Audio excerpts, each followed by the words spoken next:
musical money. I play bass. Right, just been reading some quotes on the website and the press release.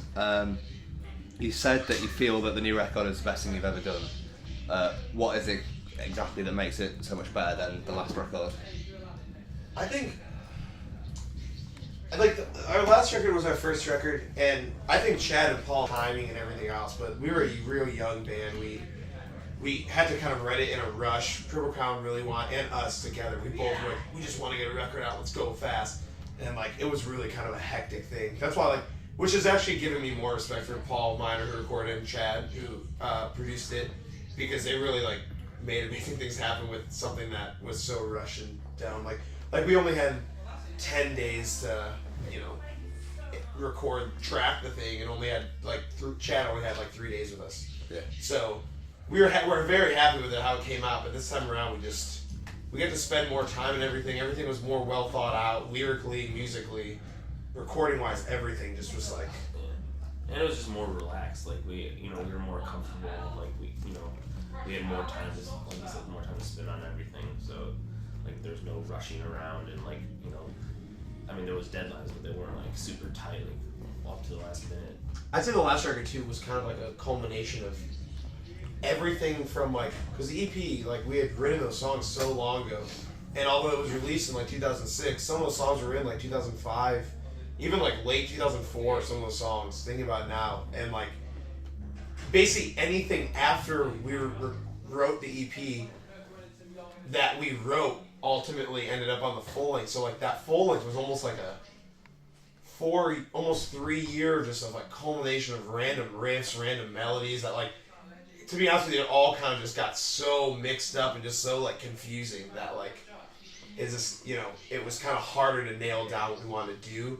In terms of this record though, it was we started fresh and we're able to be yeah, this song's awesome, this song's cool, let's write another one now. Okay, this, you know what I mean? It was we kind of cleaned our slate with the last record, and now we actually got to start fresh over and write a record as opposed to kind of a culmination collection of songs. Collection of songs, kind of. So. Yeah. How was it to have someone like Chad and the big name that he brings and the experience he has want to work with you as a young band? It was awesome. We had never met Chad, and Fred from Triple Crown, which we're at the time we were I don't really know if we need to have a producer, but I mean he obviously was right. He was you guys are a young band, you guys really should have someone kind of aiding you through it all. And we're yeah. Chad was also just getting into producing bands and stuff, and I think everyone's seen his work. He does an amazing job, and he was just he really pushed us and got a lot out of the songs, and really it helped to have that other ear and just have him under. The cool thing about Chad was he understood our band as in what we were trying to do, as opposed to trying to shape us in a way that he felt suitable. Kind of he really respected us as oh, your record kind of sounds like this. Yeah, let's push it towards that, as opposed to let's make it sound like something else. Yeah. How did working with Chad compare to working with Brian, who produced the new record? Well, like we said before, just the comfort level of it and the time, the fact that the second record was not rushed and everything was made a world of difference. But it's hard to compare them because Brian's a veteran to recording, and Chad's was just breaking into it with us. So they both have their own method. And they're very different methods. So I don't really want to compare them because it's just two different situations. But I felt great leaving both, but Brian was just after leaving recording from Brian, it was just that was amazing. That was how a record should be recorded. But when we left with Chad, we were extremely happy and very stoked on how things went given the circumstances. And at the time we didn't even realize that how rushed it was and stuff. So I mean, like I said, I think they both did amazing jobs, but they're just in two different worlds to compare. I mean, would you say learning situations like that and learning the value of not rushing a record, is that just part of maturing as a band and learning as you go?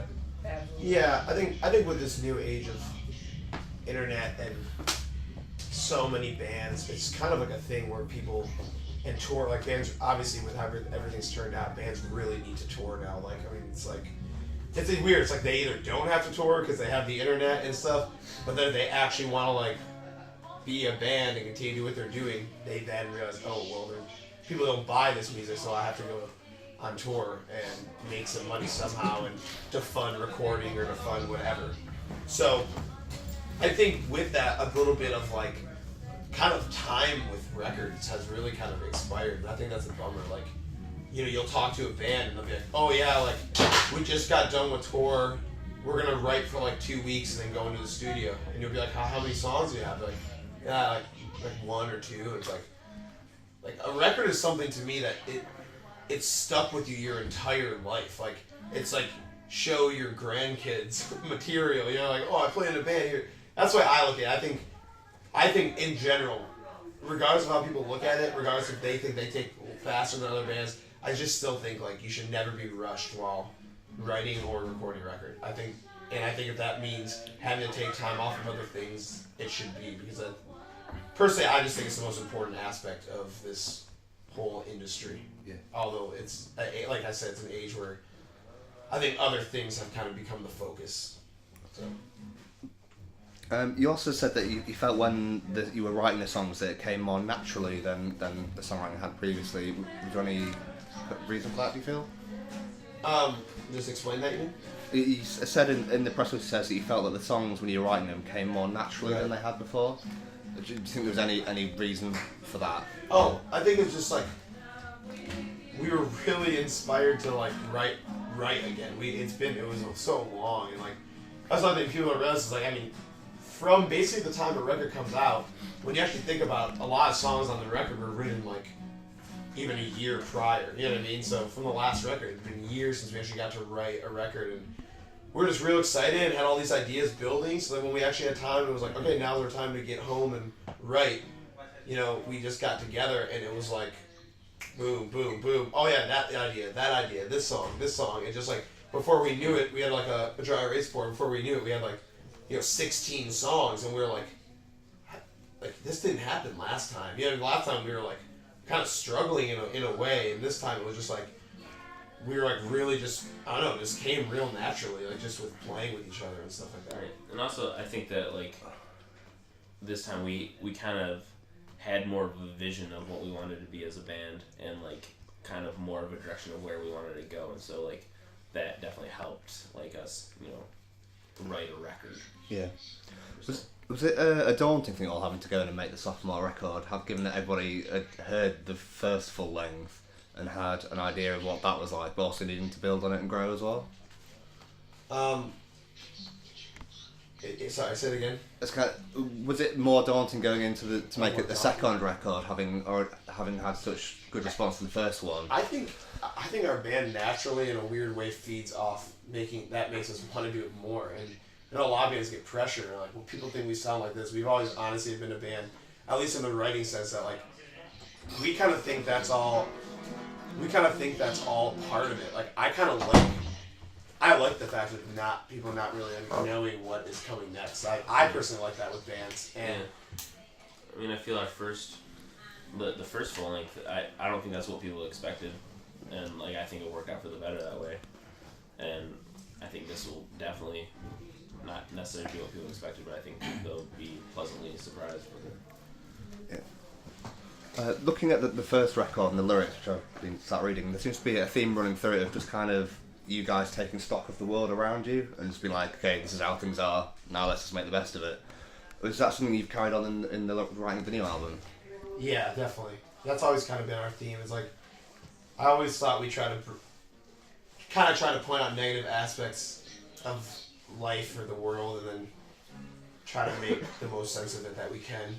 That's kind of what the theme of everything is. And I think even now that we're older now, and I think it just that whole theme continues on and carries on. So probably I'd say a more extreme level on this record, I guess. Where is home now when you're not on tour? You're still based in the Detroit area? Yeah. What and was that where you wrote most of the record as well? Yeah. Yeah. What did being in that area with the way things are there now, with the motor industry the way it is, what did that bring to the writing process? I realistically, like, sorry guys. Bro, sorry. Dude, man, come on. Realistically, like, I can honestly say I've never written a line really about, like, the economy by any means. But I think anyone I think a lot of people think, like, that just because, like, we're from, like, the Metro Detroit area, like, they think shit's, like, falling apart around us. Yeah. And it's not really. It's actually I think the energy of rejuvenation from the Detroit area and this kind of new renaissance that's happening in Detroit is actually a theme that more or less was transposed into the record, as opposed to, like, the downside of the city. Like, you know what I mean? There's an awesome energy right now in the area, and with art and with music and with building and reconstruction and stuff just making more sense that I think vibe-wise we felt on the record. But in terms of just the area we grow up in or around, I think that is where shit comes from the record for the most part. Besides a few themes, like, I mean, it really is like people around us, areas around us, things we get around the area. I'd say that's our main source of kind of inspiration in a way. Yeah. The way the area makes us feel, I guess. Yeah. Is it, in a way, hard being in a punk band today and making yourself stand out, given how many bands there are trying to break out in that genre? I just think it's harder now just because more or less the labels people put on stuff as opposed to bands. I think there's, like, I mean, I love anyone who listens to our band. Like, I think it's incredible, or listens to music in general. I think it's great, but I think kids are obsessed with putting a label to everything. Like, if you listen to, like, a band like Make Do and Mend and us, we're actually, like, we're pretty different, but at the same time we're pretty alike. Yeah. But, like, there's so many cool bands doing so many different things nowadays, and I think a lot of people just kind of will put them into one lump group. Yeah. And not really I don't think a lot of people really get to see what makes that band special.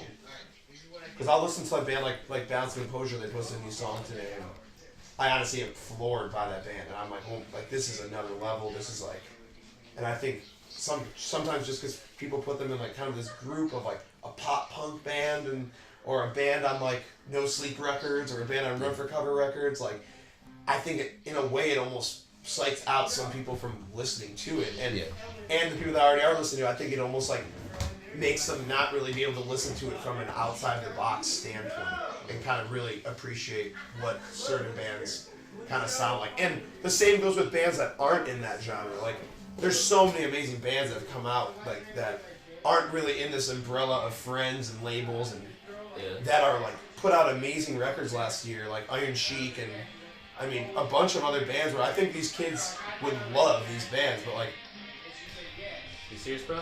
dude.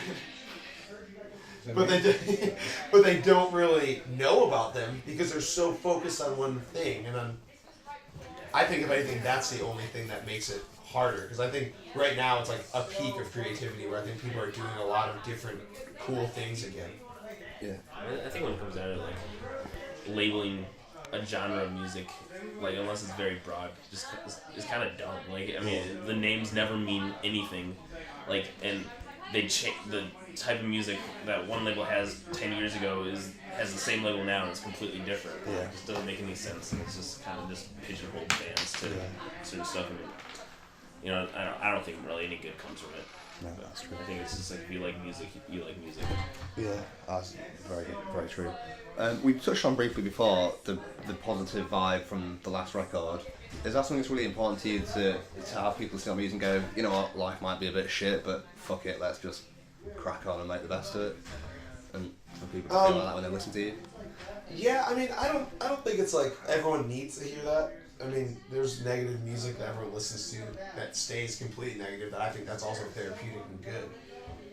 I think us as a band, personally, just when we write, it kind of we always just end up, that theme naturally comes about. Like, it's like, we've never really dished out the negative side of things and really necessarily left it at that. I don't know why. It was never planned. Yeah, it's not planned. It's just like it naturally just comes out that way. It's weird. It's like we'll write and we have like a lot of negative themes and not a lot of like dogging ourselves or whatever, and then in some way though it always seems to build up to like a sort of clarity that's not necessarily like it doesn't matter though. It's just kind of like a clarity of like, well, that's that, I guess. Yeah.